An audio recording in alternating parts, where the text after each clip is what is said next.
नमस्कार विद्यार्थी मित्रांनो, इयत्ता 8वीच्या सर्व विद्यार्थी मित्रांचं आपल्या YouTube चॅनलवर सहर्ष स्वागत आहे। तर मुलांनो, आपल्याला या व्हिडिओमध्ये 15वा प्रकरण क्षेत्रफळ या प्रकरणातील सराव संच 15.2 मधील सर्व उदाहरणे या ठिकाणी सोडवायचे आहेत।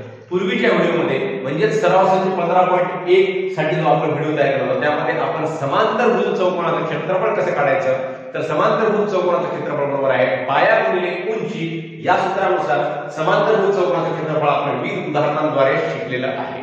तर या व्हिडिओमध्ये आपल्याला समभुज चौकोनाचे क्षेत्रफळ कसं काढायचं आहे यावर आधारित या सराव संचातील 4 गणित आपल्याला या ठिकाणी सोडवायचे आहेत।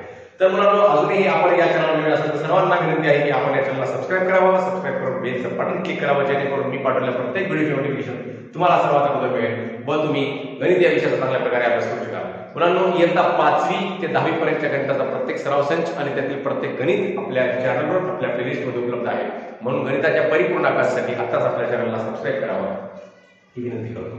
तर इथे पहिलं गणित आहे, एका समभुज चौकोनाच्या दोन कर्णांची लांबी 15 व 24 सेमी आहे, तर त्याचे क्षेत्रफळ काढा। तर समभुज चौकोनाचे क्षेत्रफळ काढण्यासाठीचं अतिशय सोपं सूत्र आहे, त्या सूत्राचा आपण वापर करून हे गणित या ठिकाणी सोडवूया। समभुज चौकोनाचे क्षेत्रफळ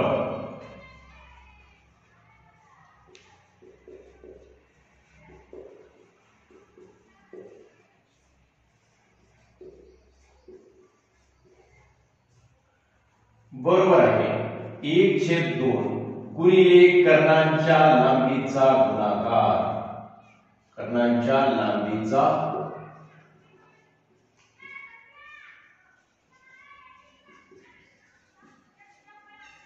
गुणाकार म्हणजे 1/2 गुणिले कर्ण जे दिले आहेत म्हणून त्या दोन्ही कर्णांच्या लांबीचा गुणाकार आणि त्याला 1/2 ने गुणायचं। अतिशय सोपं सूत्र आहे, त्या सूत्राचा वापर करून आपण हे गणित सोडवूया। तर इथे कर्णांची लांबी किती सांगितलेली आहे 15 सेमी आणि 24 सेमी, मग 1/2 गुणिले 15 गुणिले 24।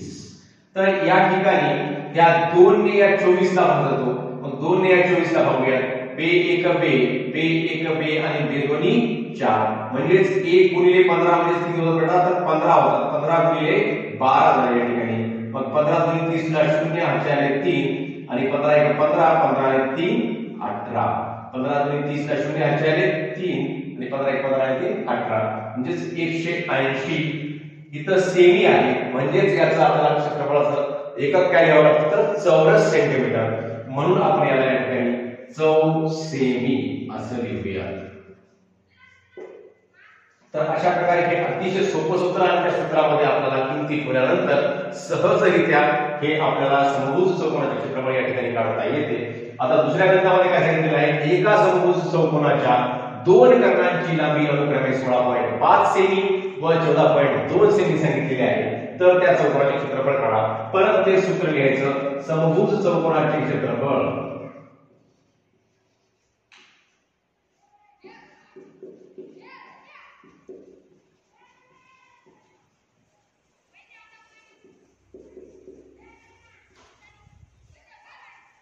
बरोबर आहे 1/2 गुणिले कर्णांच्या लांबीचा गुणाकार,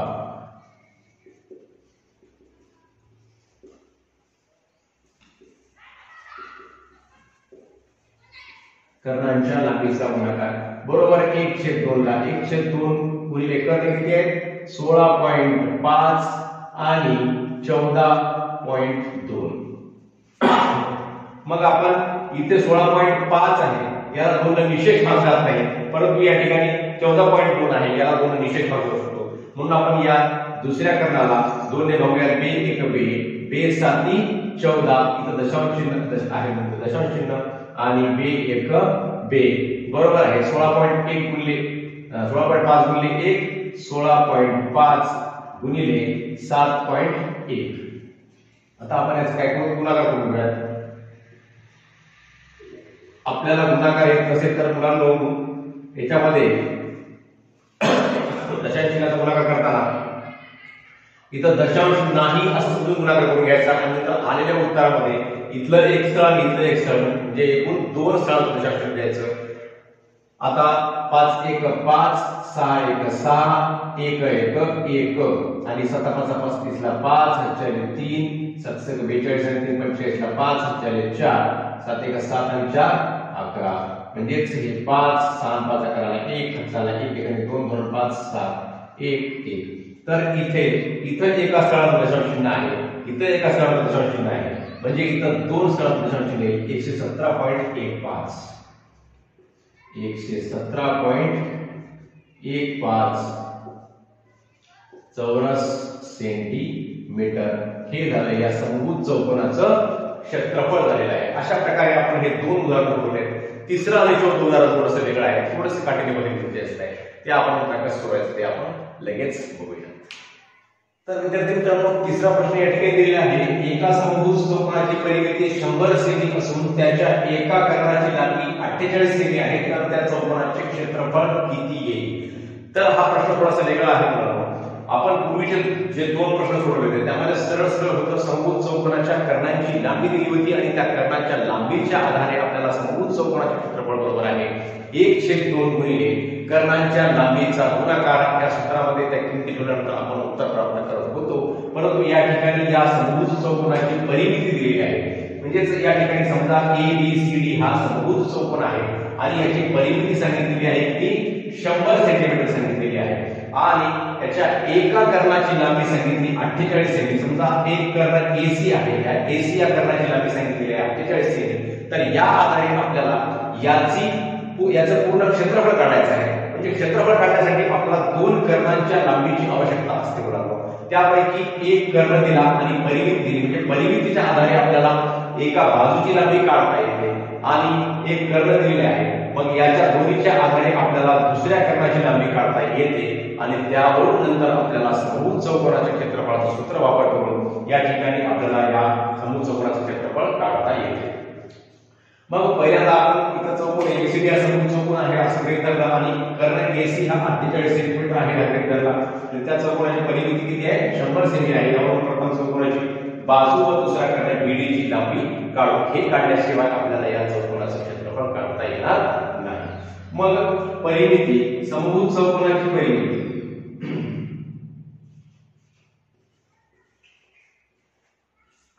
समभुज चौकोनाची परिमिती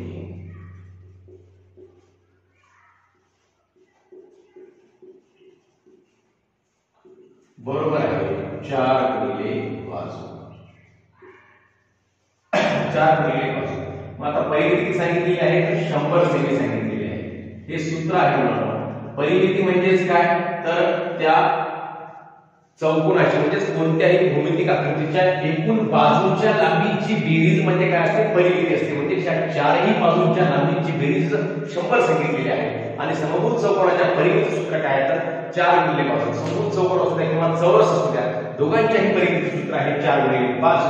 म्हणजेच आपल्याला या ठिकाणी 100 दिल्यानंतर हे जे 4 गुणाकारामध्ये आहे ते इकडं भागाकारामध्ये येते आणि आपल्याला बाजू प्राप्त होते.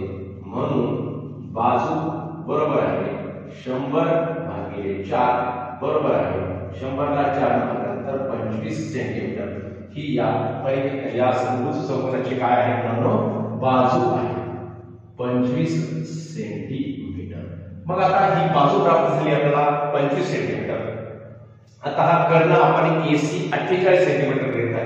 दोन्ही पैकी एक कर्ण आपण आपल्याला 48 सांगितलेला आहे. मग हा कर्ण AC 48 असेल तर समभुज चौकोनाचा कर्ण परस्परांना काटकोनामध्ये दुभा करतात हे आपल्याला नियम माहित आहे. मग E हा या दोन्ही कर्णांचा काय आहे? छेदनबिंदू आहे. म्हणून लेंथ ऑफ AE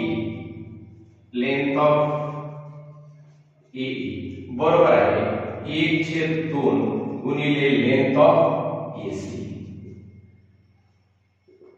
बरोबर आहे 1/2 गुणिले लेंथ ऑफ AC किती सांगितलेला आहे आपल्याला या ठिकाणी 48 सांगितलेला आहे गुणिले 48 बरोबर आहे 48 मधून भाग 2 1 2 2 4 2 4 8 म्हणजे 24 सेंटीमीटर.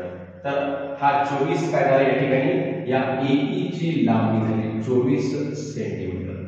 आता आपल्याला हे काय काढलं आपण 25 सेंटीमीटर आपल्याला बाजू प्राप्त झाली 24 सेंटीमीटर AE चं माप प्राप्त झालं. म्हणजेच आपल्याला या बीईचं माप काढता येते. बीईचं माप कसं काढता येतं तर पायथागोरसच्या सूत्रानुसार, कारण ई ह्या ठिकाणी इथं काटकोन तयार होत आहे आणि काटकोन त्रिकोण जेव्हा येतो त्या ठिकाणी कर्ण आणि एका बाजूची लांबी आपल्याला माहित असेल तर दुसऱ्या बाजूची लांबी कर्ण वर्ग बरोबर आहे एका बाजूचा वर्ग अधिक दुसऱ्या बाजूचा वर्ग. या सूत्रानुसार आपल्याला किती मिळाल्यानंतर दुसऱ्या बाजूची लांबी काढता येते.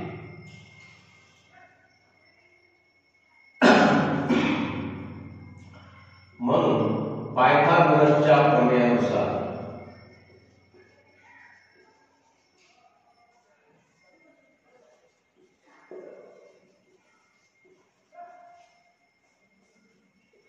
कर्ण वर्ग बरोबर आहे एका बाजूचा वर्ग अधिक दुसरी बाजू वर्ग. हे सूत्र आहे. मग कर्ण किती आहे मुलांनो? कर्ण या ठिकाणी आहे 25 सेंटीमीटर. म्हणून कर्ण वर्ग म्हणजे 25 चा वर्ग बरोबर एक बाजूचा वर्ग किती आहे? एक बाजू किती आहे? 24 सेंटीमीटर.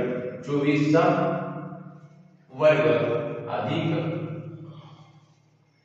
दुसरी बाजू म्हणजे आपल्याला काय करायचं आहे? या ठिकाणी दुसरी बाजू बीई आहे. म्हणजेच दुसरी बाजू या ठिकाणी बीई असल्यामुळे लेंथ ऑफ बीई चा वर्ग असं आपल्याला लिहू शकतो. मग 25 चा वर्ग होतो 625 बरोबर आहे 24 चा वर्ग होतो 576 अधिक लेंथ ऑफ बीई चा वर्ग. म्हणून लेंथ ऑफ बीई चा वर्ग बरोबर आहे 625 वजा 576 बरोबर. या दोघांची वजाबाकी केली 15 मधून 6 गेले 9 राहिले आणि इथे राहिले 1 11 मधून 7 गेले 4 राहिले 5 मधून 5 गेले 0 राहिले. बीई चा वर्ग बरोबर 49. म्हणून लेंथ ऑफ बीई बरोबर आहे 49. याचं वर्गमूळ घेतलं आपण बीई आणि याचं वर्गमूळ 49 सेकंड येते 7 म्हणजेच 49 ही संख्या 7 चा वर्ग आहे. म्हणून बीई बरोबर आहे 7 सेंटीमीटर. आता आपल्याला हे बीई ची लांबी 7 सेंटीमीटर प्राप्त झाली. मग आपल्याला बीई ची लांबी प्राप्त झाली. ए आपल्याला एसी ची लांबी प्राप्त आहे. आपल्याला दोन्ही कर्णांची लांबी आपल्याला माहिती पाहिजे. मग त्यापैकी बीई ची लांबी आपल्याला कळली आहे. मग त्यावरून ह्या ठिकाणी काटकोन हे जे काटकोन त्रिकोण या ठिकाणी सिद्ध होते म्हणजेच परस्पर विभागले होते. म्हणजेच बीई ची लांबी 7 सेंटीमीटर असेल तर बीडी ची लांबी 2 गुणिले 7 सेंटीमीटर असते. म्हणजेच म्हणून लेंथ ऑफ बीडी बरोबर आहे 2 गुणिले लेंथ ऑफ बीई बरोबर आहे 2 गुणिले 7 बरोबर आहे 14 सेंटीमीटर.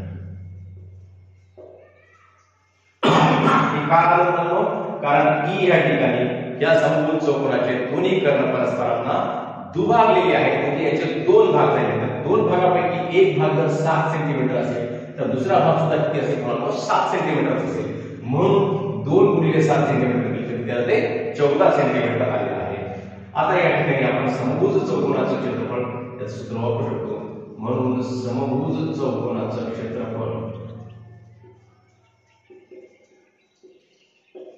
समभुज चौकोनाचे क्षेत्रफळ बरोबर आहे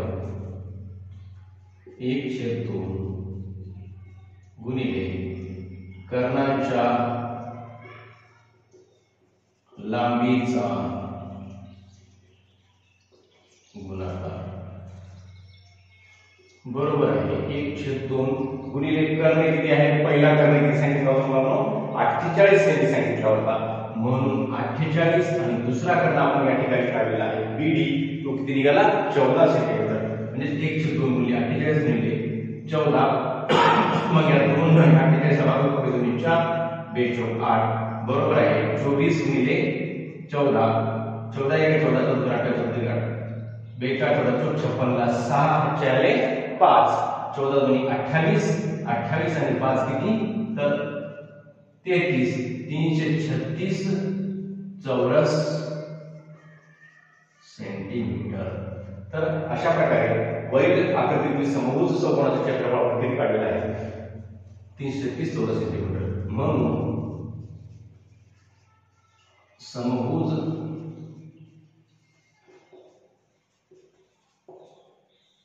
चौकोनाचं क्षेत्रफळ बरोबर आहे 336 चौरस सेंटीमीटर. अशा प्रकारे काही उदाहरणांमध्ये आपल्याला विविध क्लू आपल्याला इथे दिलेले असतात आणि त्या क्लूचा वापर करून आपल्याला आवश्यक सर्व बाबी काढाव्या लागतात. जसे या ठिकाणी परिमिती सांगितली होती, परिमितीवरून आपल्याला बाजू काढावी लागली आणि या एका कर्णाची लांबी सांगितली त्या कर्णावरून आपल्याला हे दोन्ही कर्ण परस्परांना काटकोनामध्ये दुभागतात या सिद्धांताचा वापर केला. म्हणजेच या ठिकाणी पायथागोरस सूत्राचा वापर करावा लागला आणि त्यानुसार आपण या ठिकाणी या कर्णाचा 2 भाग केल्यानंतर 24 सेंटीमीटर हा कर्णाला प्राप्त होतो आणि 25 सेंटीमीटरची आपल्याला या ठिकाणी बाजू प्राप्त होते आणि त्यावरून आपण या दुसऱ्या कर्णाचा अर्धा भाग काढला आहे. निघाला 7 सेंटीमीटर निघाला. मग हा 7 निघाला म्हणजेच या पूर्ण कर्ण बीडीची लांबी 7 गुणिले म्हणजेच 14 सेंटीमीटर झाली. मग अशा प्रकारे आपण हे विसर्जन केलेलं सोडवलेलं आहे. लगेच आपण चौथा सुरू करूया. तर विद्यार्थी मित्रांनो चौथा प्रश्न आहे या ठिकाणी एका समभुज चौकोनाचा एक कर्ण 30 सेमी असून त्याचे क्षेत्रफळ 240 चौरस सेंटीमीटर आहे. तर त्या चौकोनाची परिमिती काढा. तर या ठिकाणी एक कर्ण सांगितला. समजा इथे या ठिकाणी या आकृतीमध्ये हा चौकोन ABCD ची आपल्याला या ठिकाणी आकृती काढलेली आहे समभुज चौकोनाची. मग या आकृतीमध्ये 2 कर्ण दाखवले म्हणून AC हा एक कर्ण आहे आणि BD हा एक कर्ण आहे. तर या 2 कर्णांपैकी समजा BD या कर्णाची लांबी आपल्याला या ठिकाणी 30 सेंटीमीटर दिलेली आहे. तर आपल्याला याचं क्षेत्रफळ सुद्धा दिलेलं आहे आणि एका कर्णाची लांबी दिलेली आहे. यावरून आपण दुसऱ्या कर्णाची लांबी काढायची आणि दुसऱ्या कर्णाची लांबी काढल्यानंतर आपल्याला याची परिमिती काढायची आहे. परिमिती काढण्यासाठी जसं आपण पूर्वीच्या उदाहरणामध्ये उदाहरण क्रमांक 3 मध्ये या ठिकाणी E हा काय आहे या दोन्ही कर्णांचा या ठिकाणी दोन्ही कर्ण या ठिकाणी E या ठिकाणी परस्परांना छेदतात. म्हणजेच E या बिंदूमध्ये दोन्ही कर्ण परस्परांना काटकोनामध्ये दुभागतात. काटकोनामध्ये दुभागतात म्हणजे इथे काटकोन तयार होतो. म्हणजेच E हा कोन कसा आहे काटकोन आहे याचा माप पदअंश आहे.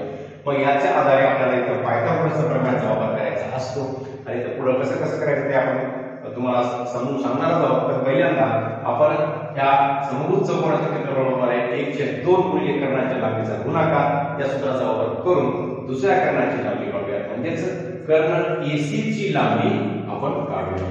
म्हणजेच क्षेत्रफळ किती सांगितले या ठिकाणी तर 240 चौरस सेंटीमीटर सांगितले आहे. 240 बरोबर आहे 1/2 गुणिले कर्णाची लांबी म्हणजेच लेंथ ऑफ BD हा एक कर्ण आहे आणि गुणिले लेंथ ऑफ AC हा एक कर्ण आहे. म्हणून 240 बरोबर 1/2 गुणिले BD ची लांबी किती आपल्याला 30 दिली आहे गुणिले 30 गुणिले लेंथ ऑफ AC बे 1 उरले म्हणजे झाले 15 झाले. म्हणून 240 गुणिले 15 इकडे भागाकारामध्ये लावला होता भागिले 15 होते बरोबर आहे लेंथ ऑफ AC. म्हणून लेंथ ऑफ AC बरोबर आहे 15 1 15 15 1 15 9 उरले झाले 90 म्हणजेच 90 झाले ते 15 सख 90 म्हणून लेंथ ऑफ AC बरोबर आहे 16 सेंटीमीटर. 16 सेंटीमीटर म्हणजेच लेंथ ऑफ AC ची लांबी किती सांगितली या ठिकाणी आपल्याला 16 आणि लेंथ ऑफ BD किती आहे 30 आहे. मग आपल्याला E या बिंदूमध्ये हे दोन्ही कर्ण परस्परांना E या बिंदू काटकोनामध्ये छेदतात. AC व BD हे कर्ण परस्परांना E बिंदूत काटकोनात छेदतात. काटकोनात दुभागतात असं लिहा. दुभागतात म्हणजेच याच्या ठिकाणी समान 2 भागांमध्ये रूपांतर होते. म्हणजेच आपल्याला या ठिकाणी लेंथ ऑफ AE आणि लेंथ ऑफ BE सुद्धा काढता येते. म्हणून लेंथ ऑफ AE बरोबर आहे 1/2 गुणिले लेंथ ऑफ AC बरोबर 1/2 गुणिले AC ची पूर्ण लांबी किती आहे 16 आहे बरोबर आहे 8 सेमी बी एक बी आणि बी आठी 16 म्हणजे 8 येते उत्तर म्हणजे आपल्याला AE किती आलं म्हणून तर 8 सेमी आलेला आहे आणि length of length of BE बरोबर आहे 1/2 गुणिले लेंथ ऑफ BD बरोबर आहे 1/2 गुणिले BD ची लांबी किती आहे एकूण 30 सेंटीमीटर आहे गुणिले 30 बरोबर आहे बे एक बे पुढला 10 झाले म्हणजे बे 10 15 सेमी म्हणजेच BE ची लांबी आपण या ठिकाणी 15 सेमी घेऊया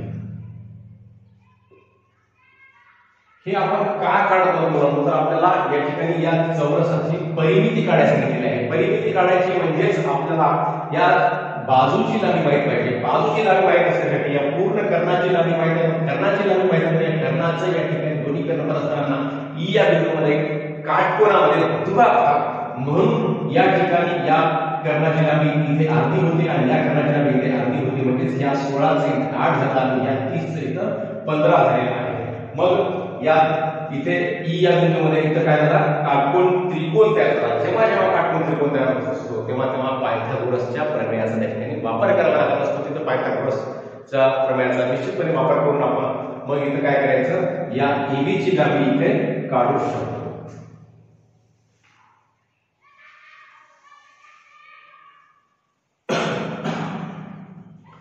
म्हणून पायथागोरसच्या प्रमेयानुसार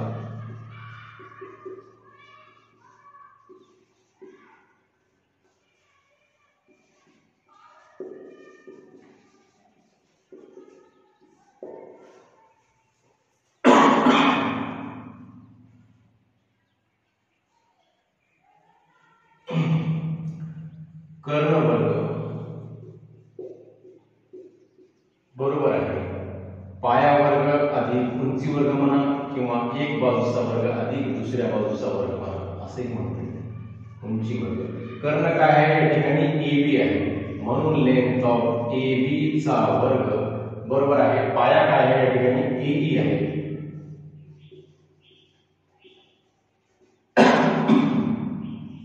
लेंथ ऑफ BE चा वर्ग बरोबर आहे AE चा वर्ग म्हणजे किती 8 चा वर्ग अधिक BE चा वर्ग म्हणजे किती 15 चा वर्ग बरोबर आहे 8 चा वर्ग होतो 64 आणि 15 चा वर्ग होतो 225 बरोबर आहे 5 आणि 4 9 आणि 6 आणि 2 8 आणि 2 ला 2 म्हणजे 289 झालेला आहे म्हणून लेंथ ऑफ AB म्हणजेच या 289 चं वर्गमूळ 289 चं वर्गमूळ येते 17 सेंटीमीटर तर अशा प्रकारे आपण ह्या लेंथ ऑफ AB ची लांबी काढली 17 म्हणजे समभुज चौकोनाची लांबी या ठिकाणी दिलेली आहे 17 सेंटीमीटर म्हणून समभुज चौकोनाची परिमिती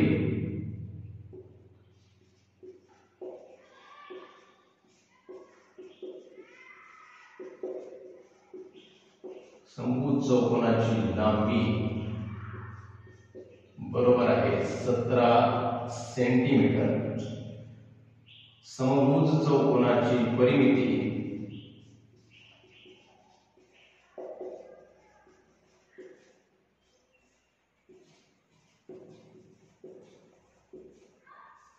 बरोबर आहे 4 गुणिले बाजू बरोबर 4 गुणिले बाजू किती निघाली 17 सेंटीमीटर गेलेली आहे 17 बरोबर आहे 68 सेंटीमीटर ही या समभुज चौकोनाची आपल्याला या ठिकाणी परिमिती देखील प्राप्त होते। तर मुलांनो अशा प्रकारे आपण सराव संच 15.2 मध्ये सर्व 4 गणिते या ठिकाणी सोडवलेले आहेत। तर या चारही गणिताचा आपण निश्चितपणे अभ्यास केला असा आणि हे तुम्हाला गणित समजले असतील अशी अपेक्षा व्यक्त करतो आणि तुम्हाला नक्की आपलं चॅनल आवडला असल्यास आपण सर्व मित्रांना शेअर करा ही सुद्धा विनंती करतो आणि थांबतो।